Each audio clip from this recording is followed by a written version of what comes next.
Həyat həyatdan gəlir. Orta əsrlərdən bəri inanılan spontan generasiya adlı səhv bir nəzəriyyə, cansız maddələrin təsadüfən bir yerə gəlib, canlı bir varlıq meydana gətirə biləcəyini nəzərdə tuturdu. 18-ci əsrə qədər həşəratların yemək artıqlarından, siçanların da buğdadan meydana gəldiyi məşhur bir düşüncə idi. Darwinin Növlərin Mənşəyi adlı kitabını yazdığı 19-cu əsrdə isə bakteriyaların cansız maddədən meydana gəldiyi inancı elm dünyasında qəbul görürdü. Halbuki, Darwinin kitabının nəşr olunmasından 5 il sonra məşhur fransız bioloq Louis Pasteur təkamülə əsas təşkil edən bu inancı qəti olaraq çürütdü.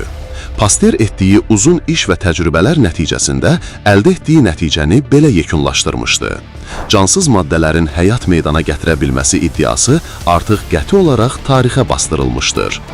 Bu həqiqət, yer üzündə həyatın öz başına yaranmadığını, ancaq möcüzəvi bir yaradılışla başladığını da bir daha göstərmiş oldu.